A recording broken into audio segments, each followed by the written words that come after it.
Salve, salve, muito bem-vindos a esse canal. Eu costumo produzir conteúdo aqui, conteúdos que eu chamo de conteúdos vivos, né? Eu não sei falar de outro jeito, eu não sei pensar de outro jeito, portanto, eu procuro inserir aqui os conteúdos da psicologia que eu apresento aos senhores dentro de uma experiência com os conteúdos. Isso é muito diferente do que ficar teorizando, né? Eu não sou um fã de teorizar o psiquismo, né? Eu sou um fã de tentar pegar a coisa viva e carrego aí essa esperança de que esse vídeo também provoque em você alguma coisa viva, plástica, quente, sei lá o nome que a gente pode dar para isso, né? Tô muito contente hoje, eu quero dividir isso com vocês, porque após os 20 dias do Covidão, eu revi minhas filhas e minha mãe e voltei pro bairro de minha infância, né? E aí eu tava matutando aqui com meus botões, falei, porra, vou dividir isso, vou falar disso, não é?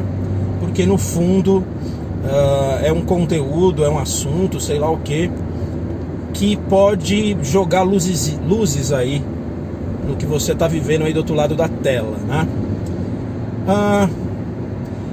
E aí eu pensei um pouco, né? Na real, tô pensando agora junto na ideia do Winnicott, se eu não me engano, tem um texto em que alguém pergunta, né? O Winnicott era um comunicador, um cara que atendeu muitos bebês e crianças, criou uma teoria sensível até umas horas, né?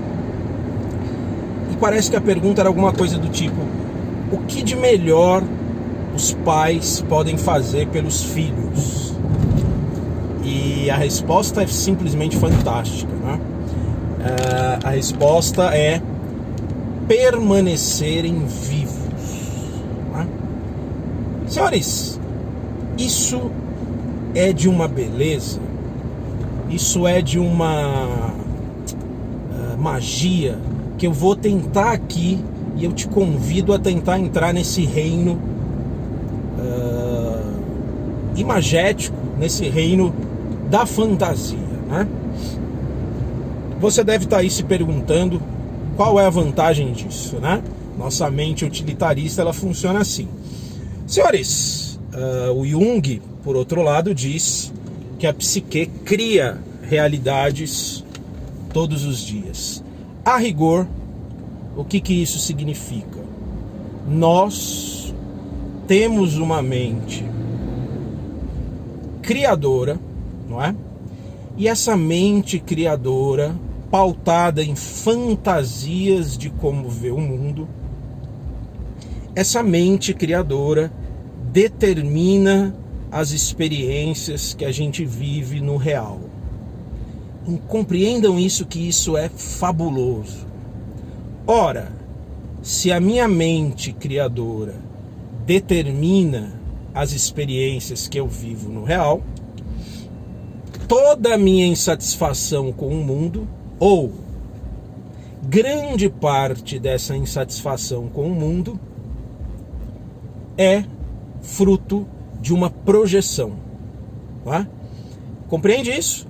Ou seja, a forma que a gente lê o mundo que nos cerca, ela é evidentemente ou majoritariamente projetiva. Senhores, peguem essas pérolas, ou essa pérola. Ora. Se eu crio a realidade por meio de um mecanismo projetivo, isso significa que se eu mudar a minha fantasia, ou as minhas fantasias, no plural, melhor dizendo, eu posso ter um outro contato com a realidade. E aí eu quero voltar para a coisa da infância, dos pais, do Winnicott e dessa magia, eu diria, que está aqui me visitando, tá? Veja bem, os senhores, você deve estar aí se perguntando, bom, Então, compadre, vamos pular esse papo todo furado e me ensina como que eu faço para criar novas realidades, como que eu faço para criar uma vida com tesão, uma vida com cor, uma vida com magia. É aí que entram as sensibilidades winnicottianas. Quando a gente fala da projeção, primeiro que não é um mecanismo racional. A projeção, portanto, não é um ato deliberado da vontade. A projeção, portanto, está fora do alcance direto do que nós chamamos de consciência. Estão acompanhando até aqui? Muito bem. Vamos seguir. O que acontece na infância? Né? Você tem um longo período da infância que você absorve experiências, você absorve afetos e você não compôs o que nós chamamos de eu, de bebezinho, sei lá, até os 8, 9, 10 anos. E tem muitos adultos que ainda não conseguiram perceber conscientemente o próprio corpo, a própria vida, os próprios contornos, tá? Tem gente que não formou esse núcleo chamado consciência, esse núcleo do eu. Muito bem, muito bem, muito bem. Aí a gente pode se perguntar qual a origem das fantasias que nos guiam. Senhores, estamos entrando num verdadeiro laboratório de pérolas, refinando as pérolas, não é? Ora, você deve entender isso, que há pessoas que têm um mal-estar frente ao mundo gigantesco. Há outras pessoas que vivem a vida com deleite, com desfrute, predominantemente alegres de estarem vivas, não é? E, na maior parte das vezes, existe a fluidez disso. Ora você tem deleites, como diz o poeta nas horinhas de descuido, ora você tem insatisfações com o mundo, né? Você consegue fazer essa ambivalência frente ao mundo. Mas, estou me referindo aqui às fantasias capazes de sustentar uma esperança, uma chama de vida frente ao real. E aí é onde eu quero chegar. O que o divã, o que uma análise bem conduzida, né, bem aprofundada, né, apostando, por exemplo, no intenso trabalho com as imagens do sonho, né, o que a análise faz? Esse é o pulo do gato que eu quero trazer. A análise leva esse adulto que está ali fazendo a psicanálise ou passando por terapia à exaustão dos conteúdos projetivos. O que isso significa? Esse adulto, ele vai, durante um longo tempo da análise, reclamar, se queixar, lamentar, acessar emoções de pesar, não é? Esse adulto, ele vai, se a gente quiser colocar uma palavra um pouco mais forte, esse adulto vai vomitar as próprias fantasias, endereçando esse material ao analista. Transferência, não é? Muito que bem, muito que bem. O analista, encarnando esse lugar também fantasioso, porque a fantasia move o mundo, o analista recebe esse conteúdo e entra nesse conteúdo junto com o seu analisando até as últimas consequências. Certo? Podemos caminhar? Vamos seguir. Chega uma hora, e eu me lembro disso, né? Porque eu também passei pelo divã. Todo psicanalista precisa sentir as profundidades do seu método para conseguir conduzir a pessoa no seu processo de mudança, né? Chega uma hora no divã que você tem um estranhamento. E às vezes isso demora, minha gente, anos, décadas. Qual é o estranhamento? Você percebe, você garra a coisa na unha, você percebe um desconforto com as próprias projeções.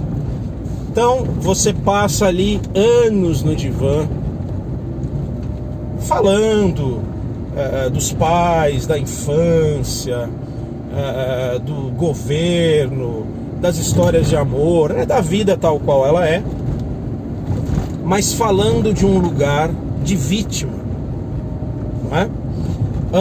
E delicadamente a escuta analítica vai acolhendo esses conteúdos, porque nós não trabalhamos no racional. Peguem essa visão. E muito provavelmente você foi vítima na vida, e uma vítima não reconhecida. Vítimas não reconhecidas reproduzem a própria agressão que sofreram em si, consigo, sem se dar conta disso, não é? Então, olha que maravilha, você é reconhecido pelo analista, você passa a ter uma existência no olhar desse analista, um reconhecimento amoroso, e eis que, num outro momento, você estranha o seu discurso, não é? O seu discurso ele já não mais lhe satisfaz, a sua narrativa se esvazia, não é? Isso é um movimento nos núcleos de fantasia que sustentam a experiência sua no mundo. Olhem que coisa magnífica. Eu vou repetir. Chega um momento que você estranha o seu próprio discurso, a sua própria narrativa, e você percebe que o que sustentava as suas lentes de ler o mundo já não sustenta mais. Eita, como esse negócio dói! Dói! Dói! Estamos falando, evidentemente, da morte das identificações do eu. Compreende? Muito bem, muito bem, muito bem. Não satisfeito com isso, você atravessa o que é chamado da noite escura da alma. Você vai perdendo as esperanças desse processo e, digamos assim, num momento X, você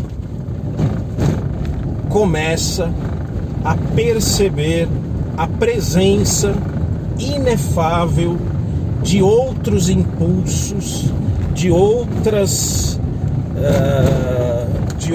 estruturas fabulativas que começam a ressignificar a tua vida. E vejam a magia, você começa a ressignificar a tua própria história. Como se uma nova ficção começasse a ser construída. Não exatamente por você, mas através de você. E com isso, senhores, quando se mudam as estruturas centrais da personalidade com novos recheios, a comida começa a ter um outro tempero, né? O que isso significa? Que você passa a ver o mundo com outros olhos. Você de alguma forma passa a ver a existência com inputs virginais. Você passa a descobrir uma coisa que é magnífica, que eu diria que é o grande salto de um processo analítico, demoradíssimo. Você passa a revisitar o real enquanto adulto com as alegrias do infante. Quem é esse infante? É esse ser que, desidentificado do eu, das experiências do passado, esse ser, ele compreende que mesmo que ele tenha tido uma infância carente, pais revoltosos, tragédias sobre tragédias, perdas, morte de pai, por vezes abuso, violências, experiências malogradas. Ou seja, esse ser, ele pode, aos 40, aos 30, aos 50, aos 60 anos, ele pode desfrutar a vida. Ele pode, ele consegue, com essas estruturas fantasiosas transformadas, ele consegue, enfim, ter um acesso às coisas boas do mundo, às coisas boas do real. E esse ser, portanto, aí sim vai viver experiências satisfatórias, experiências felizes, não é? Porque o seu centro fabulativo inconsciente está fazendo novas e boas projeções no mundo. Espero que esse vídeo possa aí conversar com o seu mundo interno. Até o próximo vídeo e vamos ficando por aqui. Tchau!